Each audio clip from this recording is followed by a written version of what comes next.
Yo, what's up guys? Coach Nate got another episode for you today. Today, we're going to be talking about training when sick. Now, you may or may not be able to tell, but I'm a little nasally. I am on the recovering end of the dreaded man cold. Yes, I did get it, and yes, thankfully, I have survived. At least I think that I have. I'm not out of the woods yet. I'm not perfectly clear. But anyway, in all seriousness, this is top of mind for me, and so we're going to be talking about the idea of training when sick. So we're going to talk about, number one, the good news if you don't train when sick. Number two, should you train when sick? Number three, rules to decide by. Number four, test and then decide again. And then number five, how much should you do if you do decide to train? All right, so number one, the good news if you don't train. The good news if you don't train, and I think I just want to put this fear to rest, because a lot of people, the first thing that they do, and they're like, oh, I can't get to the gym because of vacation or sick or what at work, kids, life, whatever. They start freaking out. They're like, I've worked so hard for X number of weeks, months, even years. Am I going to lose progress? No, you're not. Like, not at all, okay? So, first of all, 1 week out of the gym is going to do like nothing, all right? It's going to do nothing. And I can already hear the haters being like, but Nate, when I missed the gym for a week, okay, I'm going to address that, all right? But in terms of actual progress lost, no. You're not losing any progress. You're not losing any strength or muscle mass. It honestly starts taking several weeks, probably like 3+ weeks before you start losing muscle. And even then, the rate of loss is extremely slow. And even then, not only is the rate of loss really slow, not only does it take a long time to get there, but also you can rebuild it quickly. There's this idea of this concept of muscle memory, where your body will actually rebuild muscle. Like if it's been to a certain level of muscle mass, you can, even if you're way short of that right now, you can rebuild to that point much faster than it took for you to get there the first time.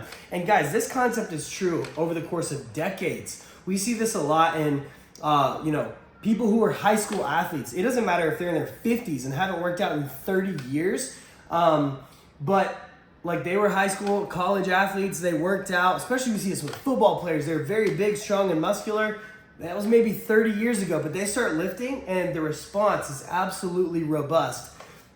Your body knows how metabolically expensive, how much work goes into building muscle, and it reluctantly gives it up. It gives it up slowly, and when it's time to rebuild it, it comes back very fast. So all that to say, hopefully none of us are planning on being sick for 30 years, but even if you were, you're gonna be all right. At least in terms of your muscle gains. You're probably not all right if you're sick for 30 years. But anyway, like guys, the whole point is if you're sick for a week, 2 weeks, even a month, that doesn't happen much. But even if that's the case, you're totally fine. You have nothing to worry about. Now, I can hear the haters saying, but Nate, I missed the gym for a week and I'm so sore. Yeah, you're probably gonna be sore. You might feel a little bit weaker because your nervous system's not as turned on and ready and primed to lift. You're gonna feel out of the groove a little bit, but give it, a week or two and you'll be right back to where you were, maybe even farther along. No big deal. Don't sweat it. You're not, any strength that you lose, maybe you feel a little more out of shape, that comes back like crazy fast, okay? So in terms of true progress that you lose from being out for a week or more, 2 weeks, 4 weeks, don't sweat it. Not a big deal. So I just want to, as we have the rest of this conversation, I want you to have peace of mind and not be thinking, crap, if I don't get back to the gym within a week or 2 weeks, what was the point of the last 3 months? Don't think like that. It's stinking thinking, and we don't want to think like that. So we're coming into this with peace of mind and a clear head. So now we're going to talk about the question, should we train when sick? All right? Because of course the answer to should you train is yes. But the answer to should you train when sick, it's a little more nuanced. So number one, do you want to? And number two, do you feel well enough? And those two kind of go hand in hand, right? So let's actually talk about the second question first.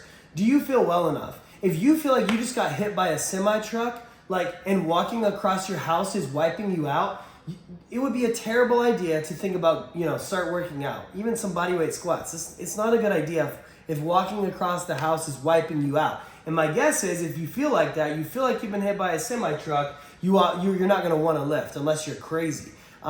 In which case, if you're crazy, you're probably going to do it anyway, and you're probably not watching this video.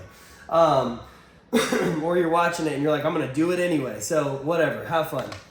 But if you if you feel like it and you're not like you're tired, you're run down, but you're not like totally wrecked, then maybe you should. Maybe you should. All right. So let's go one step farther and see see where we're at. All right. So if you're not feeling like it, end of discussion, don't train, no big deal. You're gonna be fine, just get better, and then you can get back in the gym when you're better. But if you're like, hey, I might could train, great, let's consider what's next. So next is rules to decide by. So you're thinking you might want to train. How do you decide if you definitely want to?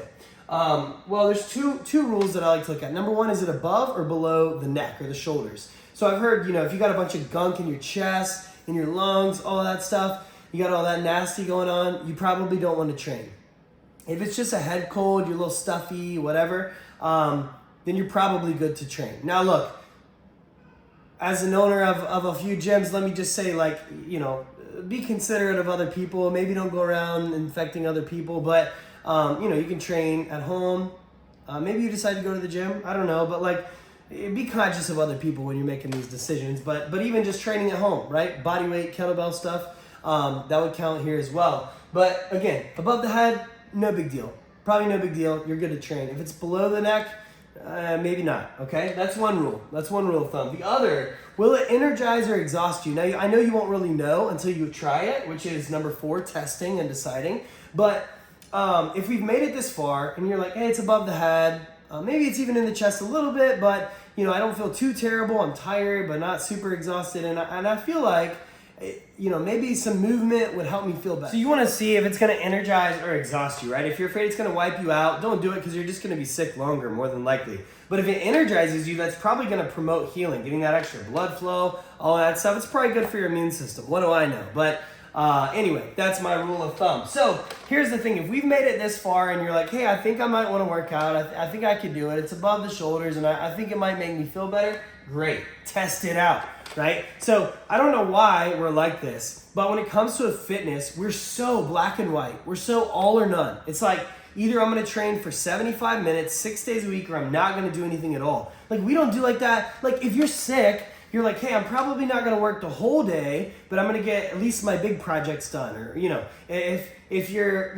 you're a parent, maybe you're not the rock star A+, 10 out of 10 parent that you are on the other days. When you're sick, you may be you might be rolling in at a 4 out of 10, okay? But you're still going to parent your kids. You're still going to take care of them.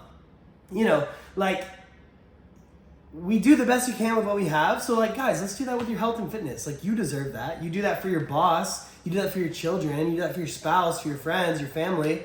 Do it for yourself, right? Do the best you can with what you have. You deserve that. So test, right? And we don't have to, the point here is, again, we just want to train enough to feel good. When we're sick, we're probably not going to have a 10 out of 10 amazing training session, hitting PRs on the deadlift. That's fine. You just want to move and feel better. And so the test is do a set. Do a set of squats. Do a set of push-ups. Whatever exercises you're going to do a set. And then if, rest a couple minutes, take plenty of rest, no rush. Now is not the time to push it. And if you feel good, do another one. If you do that set and you're like, oh, I'm exhausted, stop, end the workout, okay? And what I would say is, if you do a set and you feel good, and you keep doing sets, but don't toe the line. Don't be like, oh, I'm gonna squeeze every drop of juice I got out of myself. I'm gonna exert as much energy as I possibly can until, bam, you hit that brick wall. You're gonna regret it. Don't do that. Just do enough to feel good. A little bit is good. Just because some is good doesn't mean more is better. All right? And again, I guess I've already bled into this question, but how much should we do? Do enough to feel good and get a good stimulus, but not enough to wipe you out. And you should go ahead and go in with lowered expectations. Do not expect to have the best workout of your life. But that's it, guys, all right? So there's good news. If you don't train, you're going to be fine. You're not going to lose progress. All right. Should you train? Only if you want to and you feel like it's going to be good for you. So, and again, it's not 100% accurate, but a pretty good rule of thumb is if the symptoms are above the shoulders, you're probably good. If they're below the shoulders as well, you might want to not work out. And then also, is it going to energize you or exhaust you? Think about that and then test it to see if it's true. And then only do enough to, again, feel good, have a good workout. You move, you feel better, right? Movement, exercise is medicine. Exercise is healing. It's beneficial for the body. So I hope this helps.